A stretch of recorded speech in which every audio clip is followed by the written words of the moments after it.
Bueno, en este primer seminario, como les contó Alejandra, vamos a hacer un repaso de conceptos de electroquímica que ya han visto a lo largo de otras materias.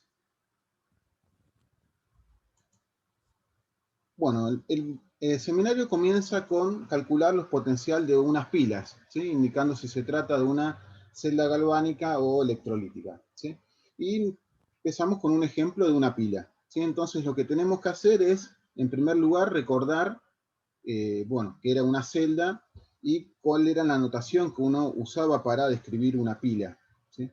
Y cuándo una celda es galvánica o pila o cuándo es electrolítica. Para eso tenemos que recordar que cuando uno tiene el criterio de espontaneidad de una reacción, lo da la variación de la energía libre de Gibbs, ¿sí? El delta G. Si el delta G es negativo, quiere decir que tenemos una reacción espontánea, ¿sí? Eso seguramente lo vieron en fisicoquímica. Si el delta G es positivo, tenemos una reacción no espontánea, ¿sí? La relación que hay entre el delta G y el potencial de la celda, ¿sí? O es celda o delta E, es esta, ¿sí? Delta G es menos N por F por el potencial de la celda, ¿sí? Donde F es la constante de Faraday y N, después vamos a verlo de nuevo, es el número de electrones puestos en juego en la reacción. Entra a 21.edu.ar y conoce más sobre la maestría de administración de empresas.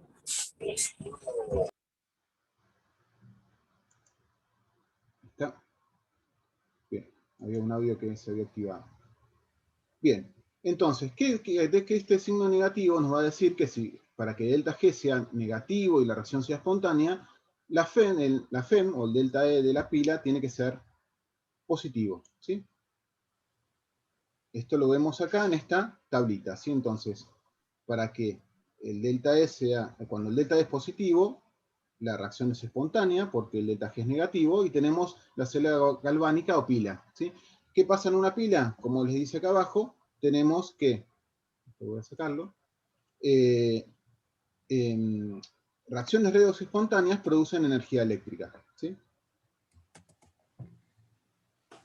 Bien, obviamente si el delta E es negativo, el delta G va a ser positivo y vamos a tener reacciones no espontáneas, ¿sí? Y en este caso vamos a necesitar aplicar energía, ¿sí? Para que ocurra la reacción. En ese caso tenemos lo que se llama celda electrolítica, ¿sí? Y finalmente tenemos el caso en el que el delta E vale 0 y el delta G vale 0 y en ese caso el sistema está en un estado de equilibrio químico, ¿sí? Estas son entonces las distintas circunstancias que pueden darse. Entonces, ¿cómo hacemos para ver si las reacciones son espontáneas o no? O es decir, ¿cómo vemos si estamos frente a una pila o una celda electrolítica? Calculando delta E, ¿sí? Calculando el potencial de la celda. Bien. Vamos a ver después cómo calcularlo, pero primero tenemos que ver cómo se escribe una pila, ¿sí? Entonces, en una pila, recuerden que acá a la izquierda se escribe el electrodo donde se produce la oxidación y que se llama ánodo, ¿sí? Y a la derecha tenemos el cátodo, que es el electrodo donde tiene lugar la emigración de reducción, ¿sí? Bien, en este caso entonces tenemos, tal como está escrito, la celda. Este va a ser el ánodo, una reacción de oxidación. ¿Quién se va a oxidar? Se va a oxidar la especie reducida de este par, ¿sí? El cromo 2 se va a oxidar a cromo 3, ¿sí? Bien, en el cátodo, ¿quién se va a reducir? Se va a reducir el plomo 2 a plomo 0, ¿sí? Fíjense que la reacción del cátodo consume 2 electrones, entonces uno tiene que multiplicar la reacción del ánodo por 2, ¿sí? Para tener esta reacción global en donde hay involucrados 2 electrones, ¿sí?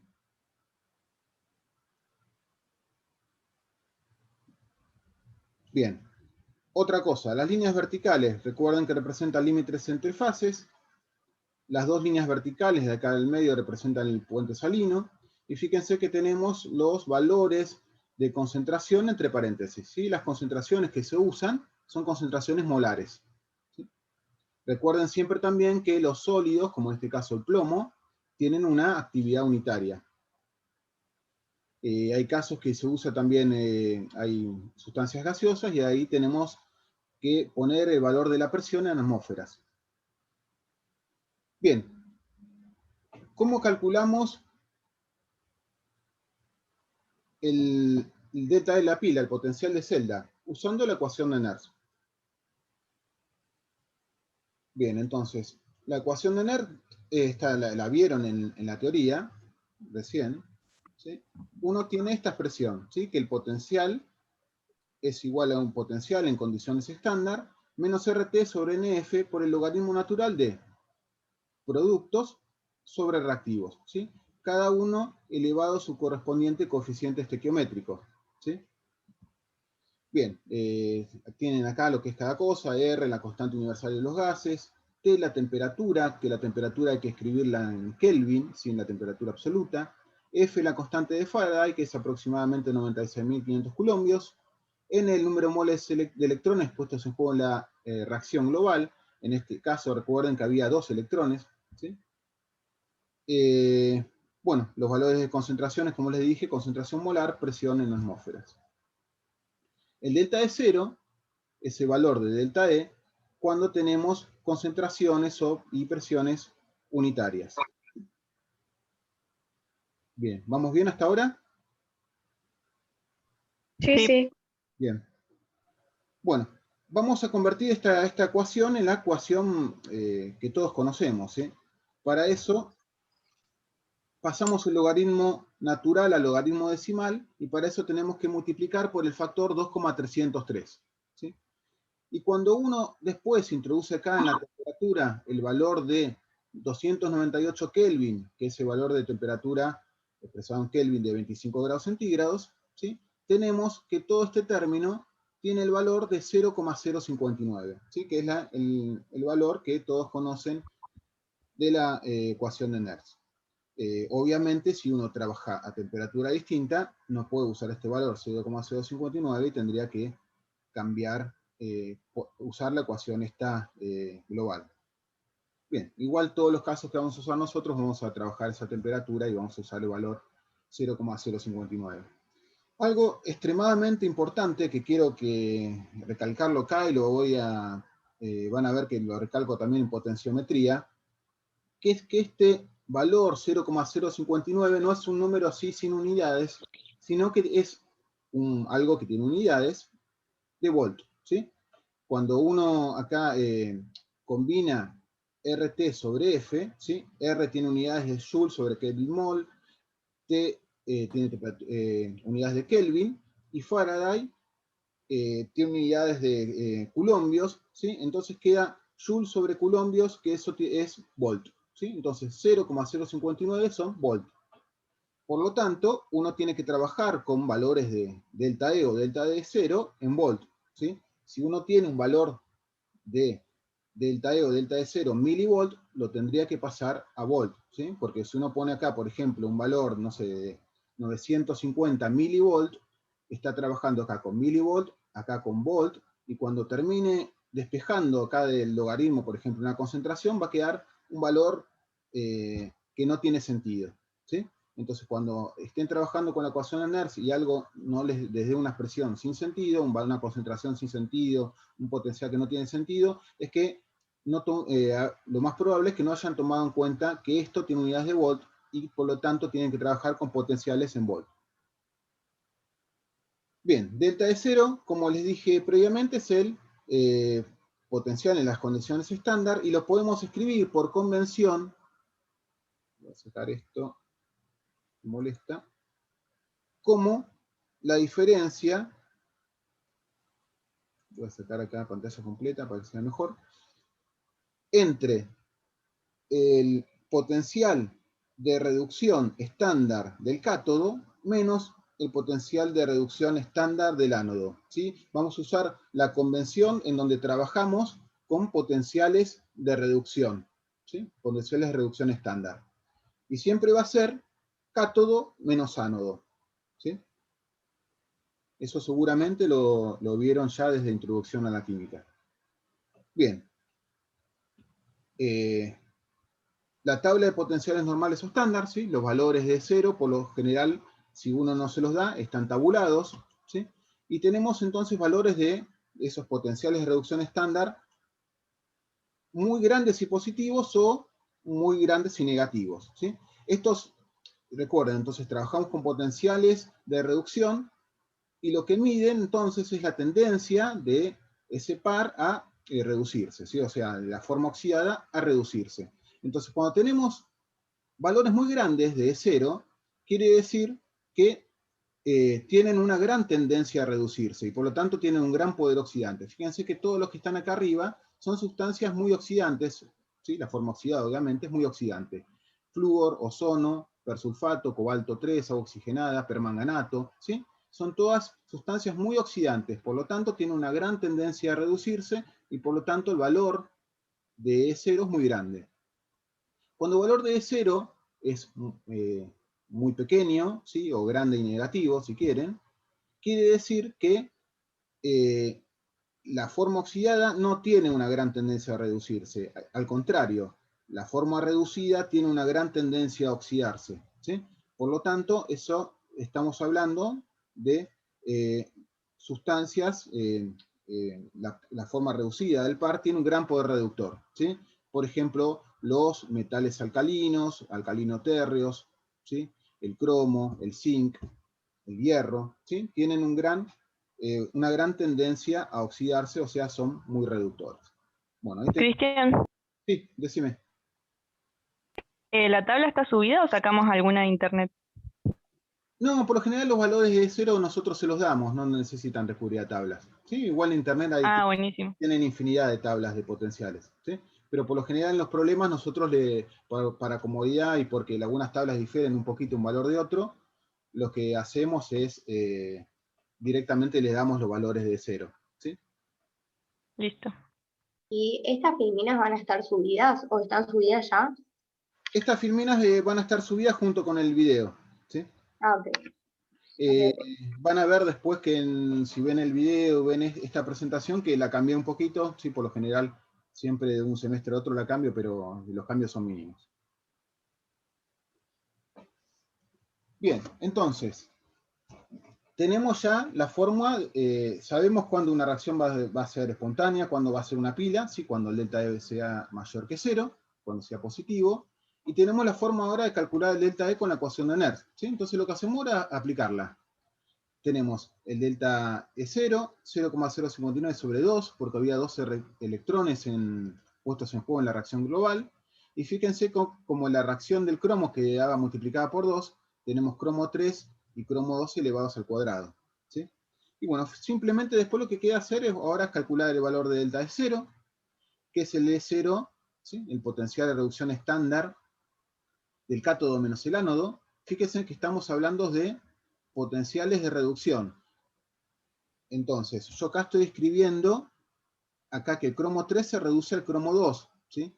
Pero esa no es la reacción que tiene lugar en el ánodo. En el ánodo se está oxidando el cromo 2 a cromo 3, ¿sí? Pero por convención trabajo con diferencias de potenciales de reducción, ¿sí? Por eso acá tengo este signo negativo. ¿Sí? ¿Alguna pregunta?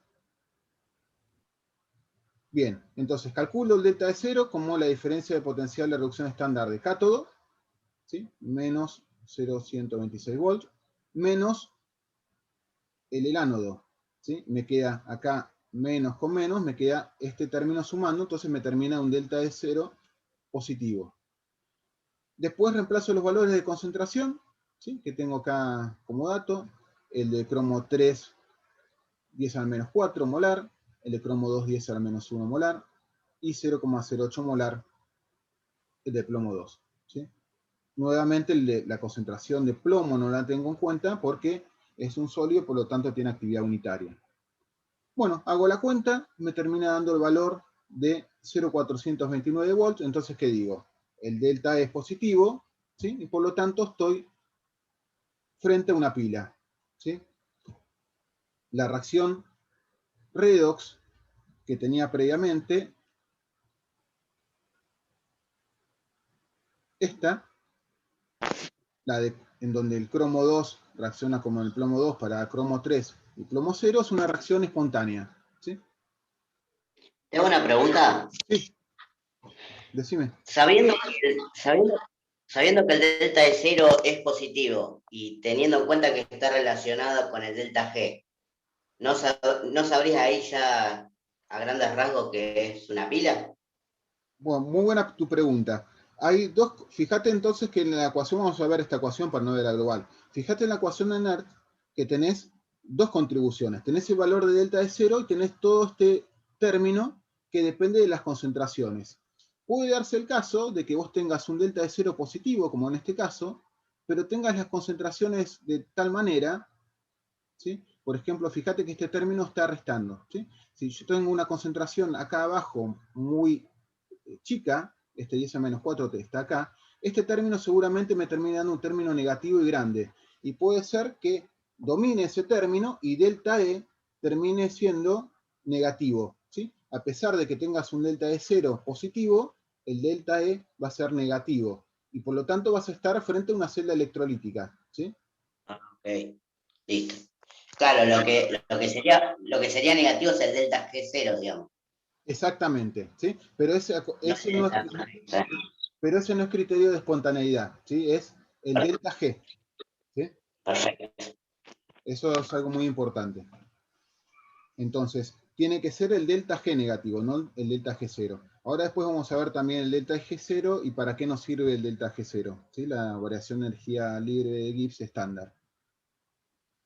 Bien, vamos a ver hacia el final, el último de los incisos de este problema, que tenemos una pila con el delta E que vale 0, pero sin embargo el cociente de concentraciones permite tener un delta E positivo. Bien, todos estos problemas tienen más o menos la misma estructura, ¿sí? Tenemos la pila, los valores de concentración, los valores de E0. Y tenemos que proceder de la misma manera, ¿sí? Teniendo en cuenta que acá en el ánodo hay una reacción de oxidación, en este caso entonces el estaño 2 pasa a estaño 4, ¿sí? En el cátodo vamos a tener una reacción de reducción, entonces, ¿quién se va a reducir? Se va a reducir la plata 1, que está como un complejo, este complejo se llama diciano-argentato, ¿sí? Que va a pasar a plata 0. Obviamente hay que balancear cada una de las ecuaciones.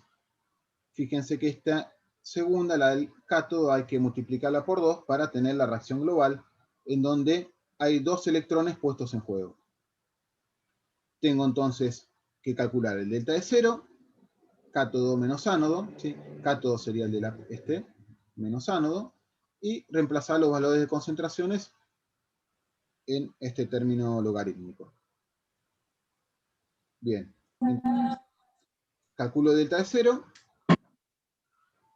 reemplazo también las concentraciones, calculo delta E, y me termina dando un valor de menos 0,414 volts, por lo tanto es un valor negativo, por lo tanto es una celda electrolítica.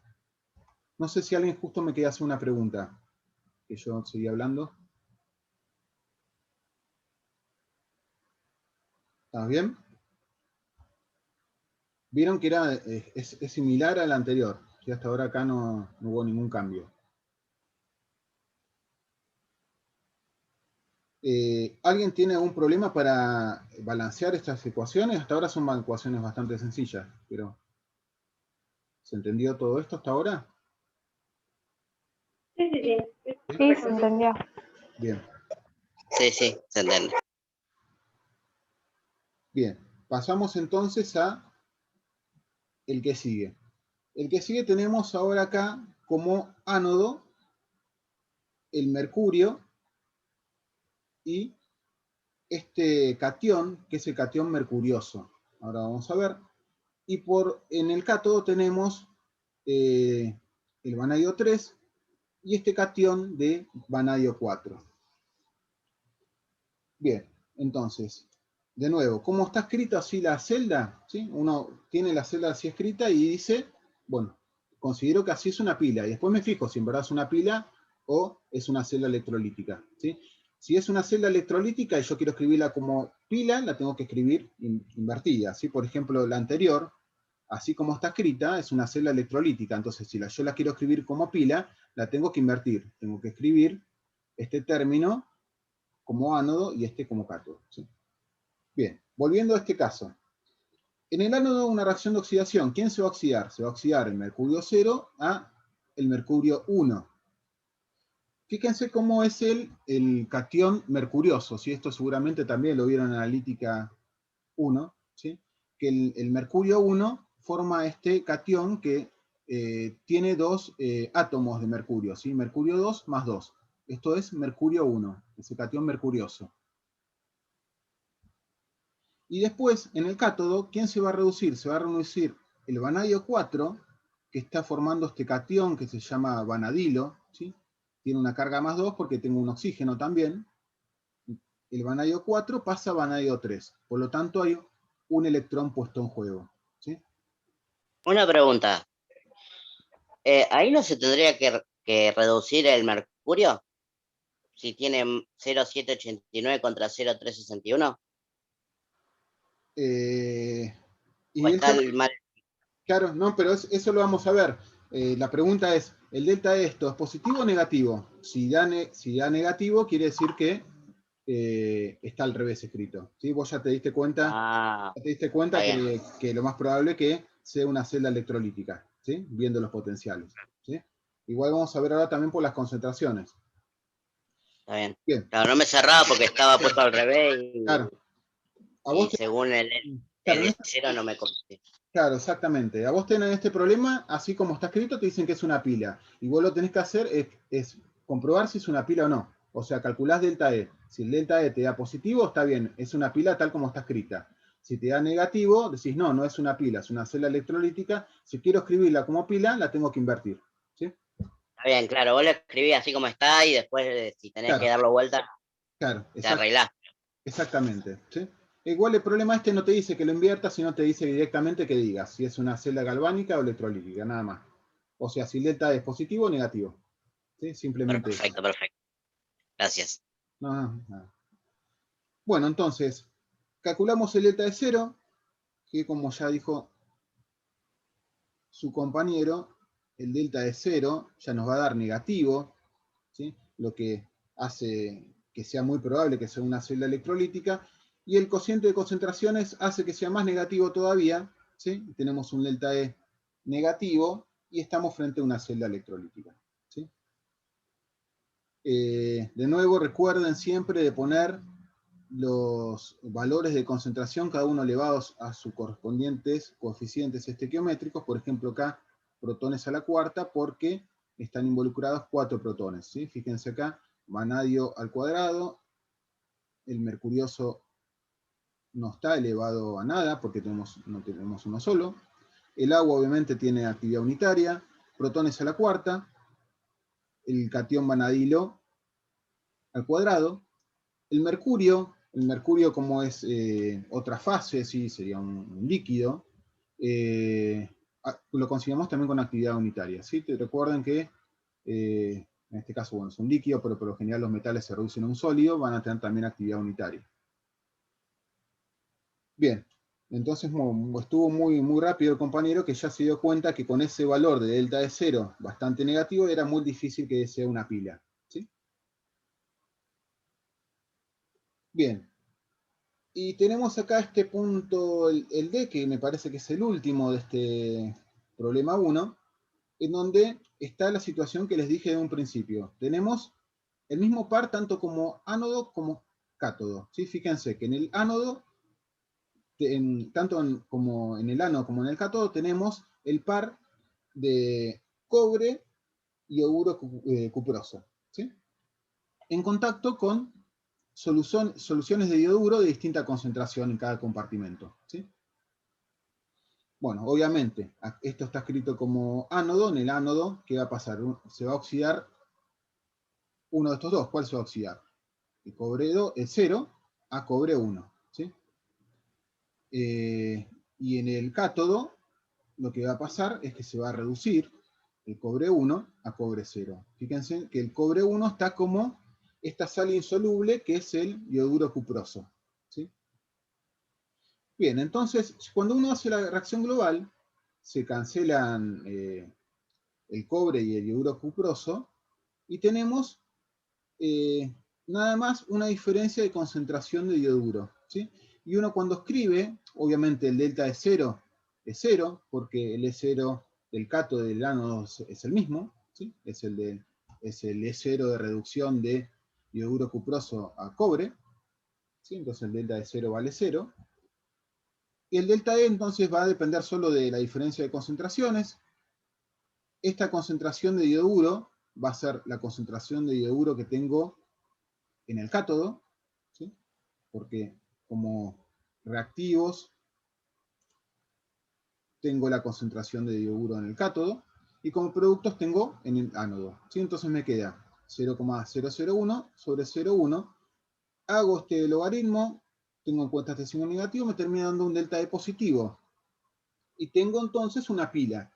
Este tipo de pilas seguramente la vieron en fisicoquímica y se llaman pilas de concentración, ¿sí? En donde la pila funciona, o sea, termino teniendo un valor de delta E positivo por una diferencia de concentración en los compartimentos, ¿sí? Entonces fíjense que en el cátodo tengo que tener una concentración menor que en el ánodo, ¿sí? Para que la pila funcione, o sea, para que tenga un delta E positivo. Una pregunta, para medir ese potencial, ¿necesitas un electrodo de membrana o algo especial? Para medir este potencial podés usar, como en fisicoquímica, el método de la FEM por oposición, no sé si lo vieron. Sí. Bien, o si no, lo que vamos a hacer acá en analítica instrumental, directamente usar un voltímetro, que tiene una alta impedancia de entrada, o Ok. sea, para hablar más sencillo, una alta resistencia. No Sí. circula corriente en esas condiciones y uno mide el delta E, ¿sí? Perfecto. Esto lo vamos a ver de nuevo, las medidas de potencial en potenciometría, en el seminario y en el trabajo práctico de la semana que viene. Bien, ya bueno, terminó el problema 1, ahora vamos a ver en este problema 2 que no solo puedo calcular el potencial de una celda, sino que también puedo calcular el potencial de una hemirreacción, ¿sí? Lo puedo calcular, no estoy diciendo que lo puedo medir. Recuerden que siempre para medir necesito una celda completa teniendo un electrodo como electrodo de referencia que por convención es electrodo normal de hidrógeno, pero por simplicidad nosotros vamos a usar otro tipo de electrodos de referencia que son el calomel saturado y el de plata cloruro de plata, ¿sí? Bueno, entonces ahora vamos a ver una hemirreacción y vamos a ver cómo calcular un potencial a partir de una hemirreacción. Bueno, tengo una hemirreacción que es cuando el arsénico se reduce a este gas que es arsina, ¿sí? En este gas, el arsénico está como en un estado de oxidación -3, ¿sí? Sería el equivalente al amoníaco, ¿sí? Y es un gas, como el amoníaco es un gas, se llama arsina. Bien, tenemos el valor de 0, ¿sí? El potencial de reducción estándar de arsénico-arsina, y el problema nos pide escribir la ecuación de Nernst para la hemirreacción, ¿sí? Nosotros vimos recién la ecuación de Nernst para una pila, y ahora vamos a verla cuando la aplicamos para una hemicelda, ¿sí? Es básicamente lo mismo, ¿sí? Escribimos la reacción de reducción, ¿sí? Porque vamos a trabajar por convención con potenciales de reducción siempre. Entonces escribimos la reacción siempre como reducción. Bueno, ya como la ecuación anterior ya la teníamos como reducción. Y el valor de potencial va a estar dado por esta forma de la ecuación de Nernst aplicada a una hemicelda, donde tenemos, de nuevo, productos sobre reactivos. Como la reacción la escribimos como una reducción, los productos van a ser la forma reducida y los reactivos la forma oxidada, ¿sí? N es el número de electrones puestos en juego en la hemirreacción, ¿sí? En este caso, 3 electrones. Y obviamente las concentraciones tanto de reactivos como productos tienen que estar elevado su correspondiente coeficiente estequiométrico, ¿sí? Bien, ¿cómo usamos esta ecuación entonces para la reducción de arsénico-arsina? Entonces tenemos que el potencial va a ser igual a ese valor de E0, que es dato, menos 0,059 sobre 3, que es el número de electrones puestos en juego en la hemirreacción, por el logaritmo de la presión de la arsina, ¿sí? Porque es un gas, esta presión va a estar en atmósferas, sobre la concentración de protones al cubo, ¿sí? El arsénico es un sólido, actividad unitaria, por lo tanto no lo ponemos acá, ¿sí? Bien, entonces este sería el punto A. El punto B nos pide hallar el potencial cuando el pH vale 3 y cuando la presión de arsina es de 0,89 atmósferas, ¿sí? Bueno, la presión obviamente directamente la reemplazamos acá. pH 3, ¿sí? Recuerden que pH era igual a menos logaritmo de la concentración de protones. pH 3 significa que la concentración de protones es 10 a la menos 3 molar, ¿sí? Por eso acá está reemplazado el valor de 10 a la menos 3. Este valor de 10 a la menos 3 hay que elevarlo al cubo, ¿sí? Hago la cuenta y tengo este valor de potencial, ¿sí? Menos 0,414 watts. Bueno, era bastante sencillo. Bien, ahora en esta parte y en los problemas que viene, vamos a ver cómo utilizamos hemireacciones, ¿sí? Cuyo potencial es conocido para calcular el potencial de otra hemireacción, ¿sí? En este caso tenemos como dato la hemireacción en donde el plomo 2 se reduce a plomo 0 y la hemireacción donde el dióxido de plomo, que tengo el plomo en estado de oxidación 4, se reduce a plomo 2. Y yo quiero calcular, a partir de estos valores conocidos de potencial, el potencial de otra hemireacción, ¿sí? Sin recurrir a una tabla. Directamente, a partir de estos dos, calcularlo. En donde el dióxido de plomo, plomo 4, se reduce a plomo 0.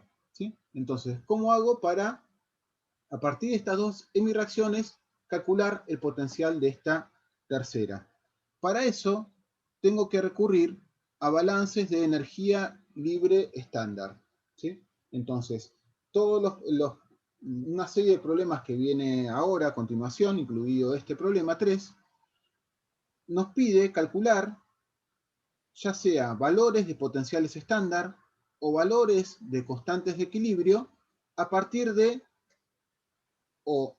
otros valores de potencial o otros valores de constante de equilibrio, ¿sí? O sea, combinar reacciones o hemireacciones para obtener otros valores de potencial o de constante de equilibrio. Entonces, para eso vamos a hacer balances de energía libre estándar. Bien, para eso tenemos que tener en cuenta cuál es la relación entre la energía libre estándar y el valor de E0, por un lado, y el valor de la constante de equilibrio por el otro. Entonces, tenemos que recordar estas dos expresiones, ¿sí? Que el delta G0 es menos N por F por el E0, donde este E0 es el potencial, como les dice acá, es el potencial de reducción, normal o estándar, ¿sí? Y vamos a ver que a veces una reacción la tenemos que escribir como oxidación. ¿Y qué pasa si la escribimos como oxidación, esa reacción?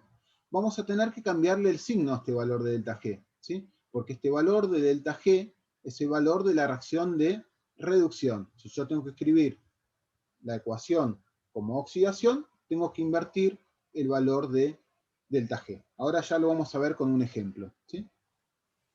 Y por otro lado, también tenemos la relación entre delta G0 y la constante de equilibrio de una reacción, ¿sí?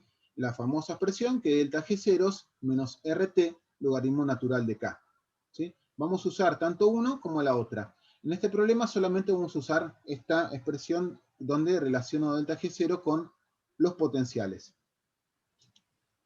Bien, entonces yo tengo que combinar las dos reacciones que me dan para obtener esta tercera, ¿sí? Este caso es el más sencillo de todos porque fíjense que yo simplemente para obtener la tercera reacción lo que tengo que hacer es sumar las dos primeras, ¿sí? Fíjense que si sumo estas dos, me queda acá que me aparece plomo 0 de este lado, me va a terminar apareciendo el plomo 2 se cancela, ¿sí? Y termino obteniendo la ecuación que me pide, ¿sí? Se está ahora por cortar. Ahora vemos a continuación, bueno, yo ya tengo mi reacción que me piden, y ahora vemos cómo hacemos el balance de energía libre estándar.